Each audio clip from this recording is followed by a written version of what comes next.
이 시간 항상 기뻐하라라는 말씀의 제목으로 우리 하나님 말씀 전하겠습니다. 네, 우리 바울에게 이 빌립보 교회는 굉장히 각별한 교회입니다. 네, 바울은 이 빌립보서를 보면 이제 바울은 이 빌립보 교회를 굉장히 사랑한다는 것을 느낄 수 있습니다. 빌립보 교회로 인해서 기뻐한다라는 이야기를 굉장히 많이 하고 있습니다. 그리고 너희도 기뻐하라라는 말씀을 굉장히 많이 하고 있습니다. 오늘 본문도 바울은 빌립보 교회에게 기뻐하라라고 말하고 있습니다. 그런데 오늘 본문은 좀 특이하게 기뻐하라 말고도 또 다른 요구들을 하고 있습니다. 우리 세 가지 요구를 하고 있는데요. 4절에서는 항상 기뻐하라라고 이야기합니다. 그리고 5절에서는 모든 사람에게 너희 관용을 알게 하라, 보여주라 이렇게 명령하고 있습니다. 그리고 6절에서는 모든 일에 하나님께 감사하라 라고 명령하고 있습니다. 우리 단순히 기뻐하라, 관용을 베풀라, 그리고 감사하라 이런 것들은 누구에게든 할 수 있는 그런 명령입니다. 우리 문제는 이 바울이 명령하고 있는 것은 항상 그리고 모든 사람에게 그리고 모든 일에 이렇게 하라고 말씀하고 있는 것입니다. 이 세 가지 명령을 과연 사람이 순종할 수 있을까요? 우리 항상 기뻐할 수 있나요? 우리 어떻게 항상 기쁜 일만 있겠습니까? 우리 인생에서 조금만 불편한 일만 닥치면 이제 기쁨이 사라지는 것이 사실입니다. 우리 아이들이 이렇게 수련회에 다녀오면 세상 기쁨이 넘칩니다. 이렇게 얼굴이 밝아져서 이렇게 집에 돌아옵니다. 그런데 이제 학교 가는 순간 그리고 친구들 만나는 순간 그 기쁨이 사라져서 집에 다시 돌아옵니다. 우리 사람이 어떻게 모든 사람에게 너그럽게 대할 수 있겠습니까? 나를 힘들게 하는 사람, 그런 사람들에게는 너그럽게 대하기가 힘든 것이 사실입니다. 나에게 사기를 친 사람에게 어떻게 너그럽게 대할 수 있겠습니까? 저 사람을 생각하면, 사기를 친 사람을 생각하면 저 사람에게 어떻게 복수를 해야 될까라는 생각이 먼저 떠오르는 게 우리의 모습입니다. 마찬가지로 모든 일에 감사할 수 없는 것이 우리 인간입니다. 어떻게 모든 상황, 모든 일에 기뻐할 수 있겠습니까? 사람은 할 수 없는 일들을 바울 사도는 이 빌립보 교회에게 명령하고 있습니다. 이렇게 살면 좋겠다가 아니라 명령을 하고 있는 것입니다. 그럼 빌립보 교회 성도들은 바울의 명령대로 살 수 있는 상황이었을까요? 빌립보 교회의 상황을 보겠습니다. 빌립보 교회는 이 시작부터 문제가 많은 교회였습니다. 빌립보 지역은 로마의 식민지였습니다. 빌립보 교회는 로마의 법을 따라야 했습니다. 로마는 아시다시피 다신교 사회였습니다. 되게 많은 신들이 있었고 많은 신들을 섬기는 그런 나라였습니다. 그 신들을 로마가 다 인정했습니다.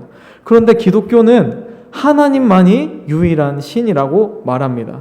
이것은 로마에 대한 반역입니다. 그래서 빌립보 지역에는 복음이 들어가기 힘든 지역이라고 생각했지만 성령님의 능력으로 복음을 받아들이는 사람들이 생기기 시작했고 이 빌립보 교회가 탄생하게 되었습니다. 이런 로마에 대한 반역 때문에 빌립보 교회는 엄청난 고난들이 있었습니다. 이들이 항상 기뻐할 수 있었겠습니까? 언제 잡혀갈지 모르는 그런 상황에서 이 두려워하는 이들이 어떻게 항상 기뻐할 수 있었겠습니까? 어떻게 만나는 모든 사람에게 관용을 베풀 수 있었겠습니까?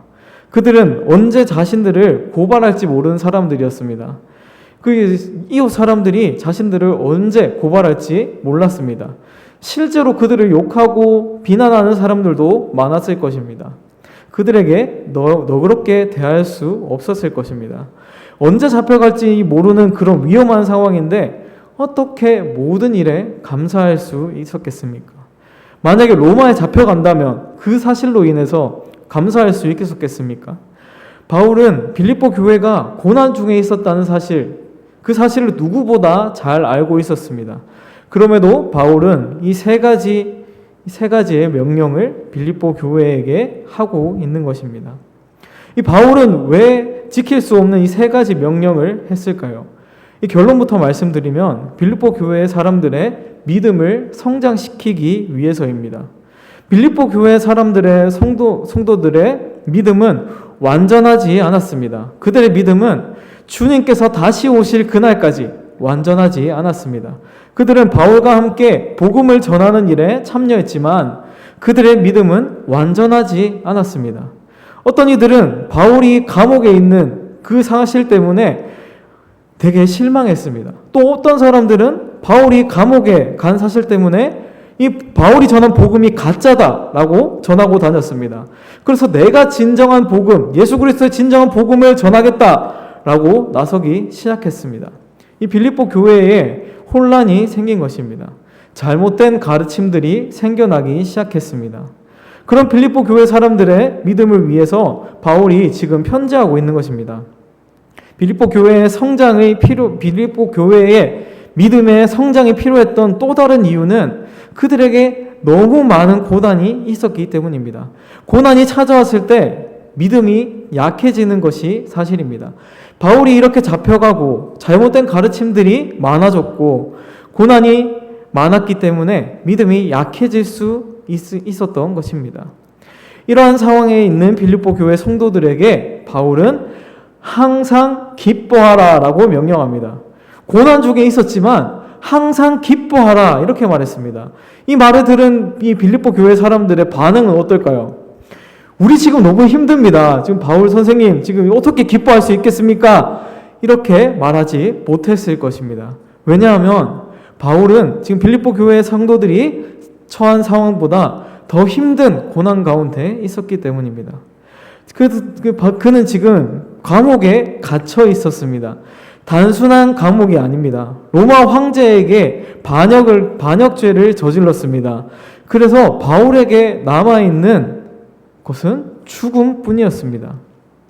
바울은 지금 사형 날짜를 얼마 앞두지 않은 사형수와 같은 상황에 있었습니다. 그런 상황임에도 바울은 기뻐한다라고 이야기합니다. 빌립보 교회 너네들 인해서 기뻐한다 이렇게 이야기하고 있습니다. 그리고 오늘 본문에서 너희도 항상 나처럼 기뻐하라라고 명령하고 있습니다.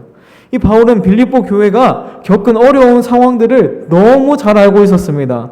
그 모든 상황을 알고 있는 바울은 이 빌립보 교회에게 너희 힘들지? 이제 좀 쉬어. 내려놔. 너희 이제 포기해. 이렇게 이야기하지 않았습니다. 너희도 나처럼 기뻐해라. 이렇게 이야기하고 있습니다. 내가 지금 죽어도 기쁜 것처럼 너희도 나처럼 기뻐해라. 라고 이야기하고 있습니다.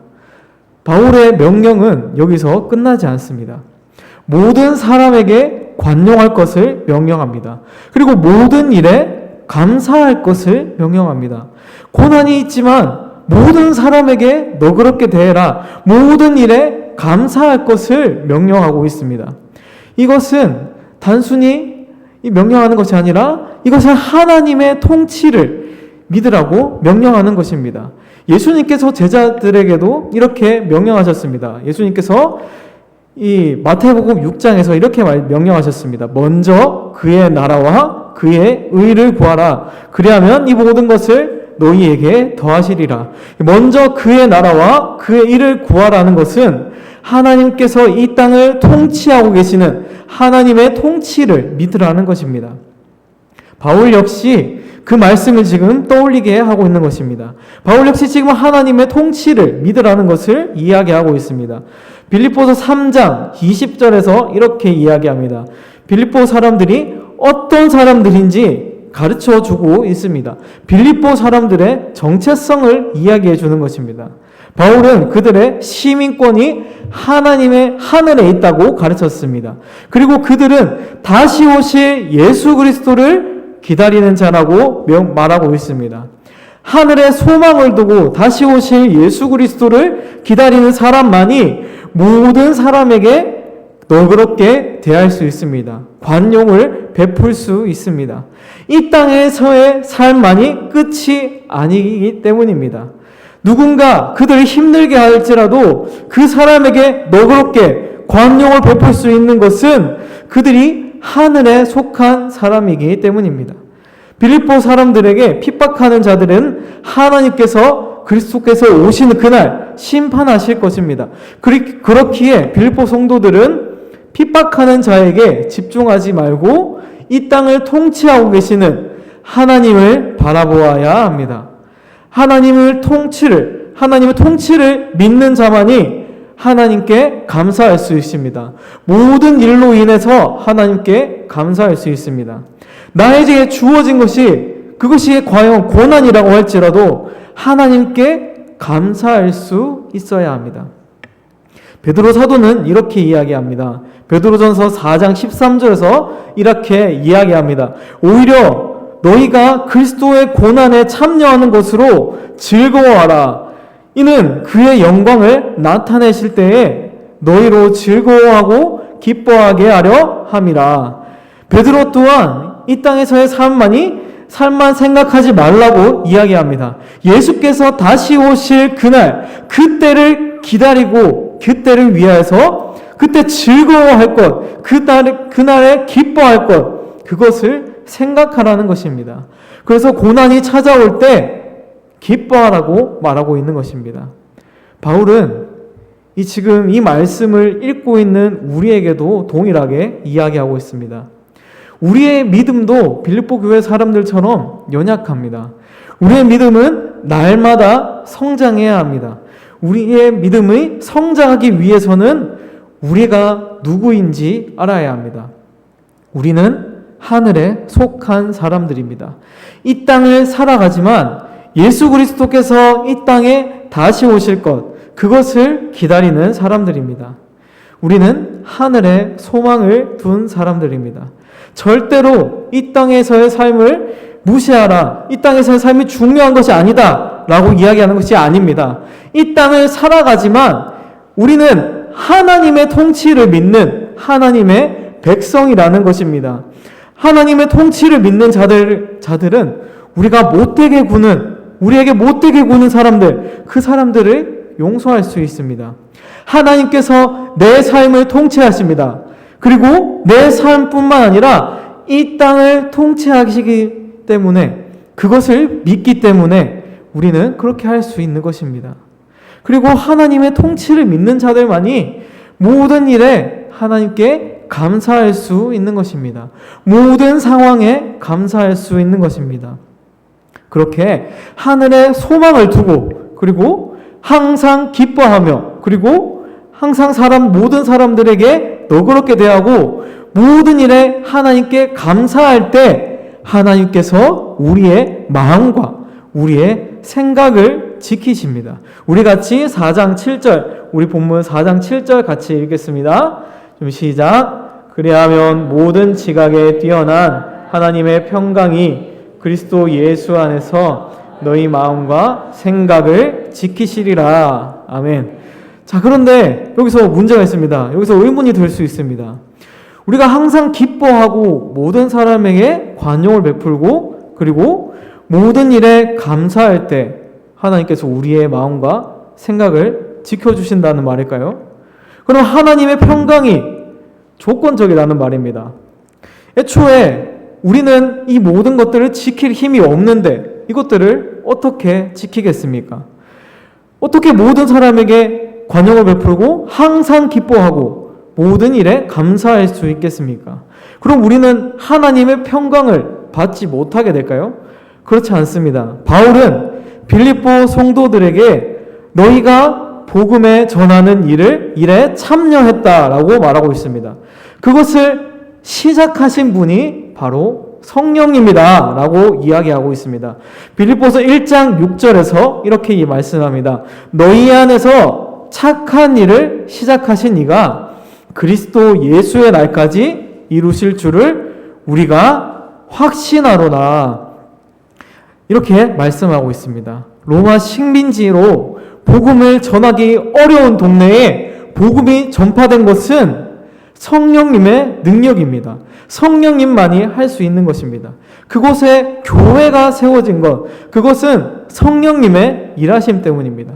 그래서 바울은 너희 안에서 성령님께서 착한 일을 먼저 시작하셨다 이렇게 말하고 있는 것입니다. 그리고 성령님께서 그리스도께서 다시 오는 그날까지 너희에게 착한 일을 계속해서 시킨다라고 이렇게 이야기하는 것입니다. 바울은 빌립보 교회에게 성령님의 일하심과 우리가 가져야 할 자세, 그 둘 다를 강조하고 있습니다. 우리는 이 두 가지 모두를 기억해야 됩니다.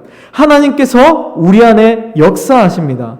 그리고 우리 안에 계시고 말씀으로 역사하시는 하나님을 우리는 순종해야 됩니다. 그 하나님의 말씀에 우리는 순종해야 합니다. 또한 우리는 우리의 믿음이 완전해지는 그날까지 주님을 의지해야 합니다. 우리 하나님의 통치를 믿어야 합니다. 그리고 하나님의 말씀에 순종해야 됩니다. 우리는 이 두 가지를 같이 기억해야 되는 것입니다. 우리 바울은 마지막으로 4장 9절에서 이렇게 이야기합니다. 우리 같이 한번 읽어볼까요? 우리 4장 9절입니다. 준비 시작. 너희는 내게 배우고 받고 듣고 본 바를 행하라. 그리하면 평강의 하나님이 너희와 함께 계시리라. 아멘. 하나님의 말씀에 거할 때 하나님의 평강이 우리를 지키십니다. 하나님의 평강이 우리와 함께 하십니다. 하나님의 평강이 우리의 마음과 우리의 생각을 지켜서 우리가 모든 사람에게 관용을 보여줄 수 있게 하나님께서 일하십니다. 그리고 하나님께서 우리의 마음과 생각을 지키셔서 우리가 항상 기뻐할 수 있게 하십니다. 그리고 하나님의 함께 하심으로 우리가 모든 일에 감사할 수 있게 하십니다. 하지만 우리의 상황과 우리의 환경은 변하지 않을 것입니다. 우리의 상황과 환경은 여전히 힘든 가운데 있을 수 있습니다. 하지만 그것을 받아들이는 우리의 마음과 생각이 변화되는 것입니다. 여전히 주변에서 나를 힘들게 하지만 여전히 나에게 사기치려고 나를 힘들게 하려고 이렇게 다가오는 사람들이 있지만 하나님께서 우리의 생각과 우리의 마음을 지키시기 때문에 우리는 그 사람들에게 너그럽게 대할 수 있는 것입니다. 하나님의 평강이, 하나님의 샬롬이 우리의 마음을 지키시기 때문에 우리는 바울이 요구한 명령을 지킬 수 있는 것입니다. 또한 우리는 하늘에 속한 자이기 때문에 우리의 삶을 하나님께서 통치하십니다. 그리고 하나님께서 이 통치하심을 우리가 믿음으로 하나님께서 우리의 삶을 다스리십니다. 하나님께서는 우리에게 이것을 원하십니다. 하나님께서는 우리가 하나님을 의지하기 원합니다. 그리고 우리가 고난 가운데 있을 때 하나님께서는 우리의 모든 상황을 잘 아십니다. 우리의 일상에서 하나님께서는 우리가 하나님의 통치를 믿고 있음을 하나님께서 우리가 기억하기를 원하십니다. 그리고 하나님께서는 의지하기 원하십니다. 우리가 하나님을 의지할 때 하나님께서 우리의 마음과 생각을 지키셔서 하나님의 평강이 우리의 삶과 함께 하실 줄 믿습니다. 하나님의 나라의 백성으로 하나님의 통치를 믿음으로 항상 기뻐하는 우리 모두가 되기를 소망합니다.